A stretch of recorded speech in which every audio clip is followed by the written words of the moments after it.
Hi, it's Double1975, and today I'm bringing you a bit of consumer advice. It's coming up for that time of year. All the big companies are going to do their big releases, the big games coming out for this year, and everyone's kind of in a funk waiting for the next big thing. But don't pre-order them. If you pre-order a game, the game's manufacturer bring out the game, they get all this cash in their pocket from the pre-orders. The game has bugs and problems with it, but they're not in any rush to fix them because they've already got the pre-order money in their pocket. You know, they're not really in a rush to fix it because the hype's already there, pre-orders are in, people will start buying it. If, however, they hadn't got the pre-orders, they might be in a bit of a rush to fix it because they want to avoid negative reviews, because that's going to influence sales that they haven't yet got. And if they haven't got massive pre-orders, they need to fix the game to get those orders in before reviews start hitting negativity and games manufacturers start losing money.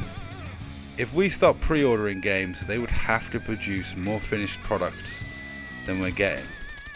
I mean, look at the average game release these days. They are laden with problems. They are barely finished. And yet, we just go through this cycle of pre-ordering from companies that we know have failed us in the past. You know, look at Battlefield 4. It wasn't finished. It was nowhere near finished. It was rubbish for the first 3 or 4 months. It's actually now a reasonable game. But you know, are you going to wait that long for them to fix a game? Probably not. You're probably going to get annoyed. You paid the pre-order money, you barely played it for the first 6 months, you forgot about it and you moved on to other things. What a waste of money. So stop pre-ordering games. Let's force game manufacturers to produce finished products and actually give us games that are worthwhile. That's my opinion anyway. Leave me in the comments below if you disagree with me, if you think pre-ordering is a good thing. Personally, I think games manufacturers should have to work a bit harder for the money in your pocket, and pre-orders is just giving them, you know, money for nothing that they have produced yet. They haven't even given you anything other than a trailer, and you're already handing over your money on the expectation. And yet, year upon year, that expectation is crushed, and yet people still palm over their money for pre-orders. I don't get it. Now, in terms of gameplay, what you're watching is a TDM on Black Ops 1, in which I got 3 helicopters, but consistently failed to hit higher streaks. I'm 1 kill off a Blackbird here, and look at this shooting. It is fucking atrocious. My accuracy goes to shit.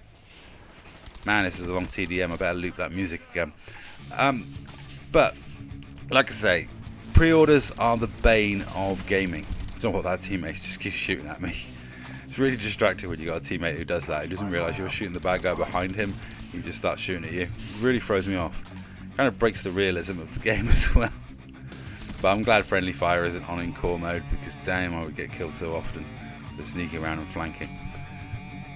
Now, like I say, pre-ordering is the bane of my existence. People pre-order games all the time from companies that are notorious for delivering half-assed, half-finished products. Look, if we stop pre-ordering, if we stop giving them money for just based on a trailer, we would force them to produce more finished products. And more finished products are good for everybody. We all want a finished game, let's face it.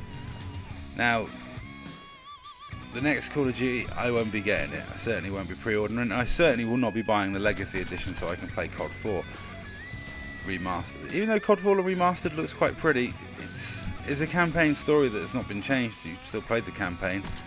And to be honest, you know, I played the campaign on that one. I played it and it was quite immersive, so the graphics weren't really an issue for me.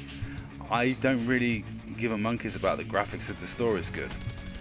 It's one of those things about me. I'm an old gamer, so I'm used to playing games with bad graphics and good story and good playability, and I'm happy with that. I don't need really flashy graphics to enjoy a good story.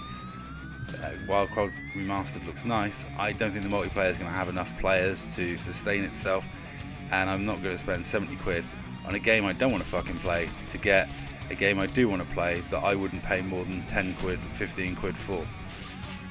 COD 4 Remastered is just a bit of a rip-off in my mind. It just is, because it's a gimped version with hardly any of the multiplayer maps in.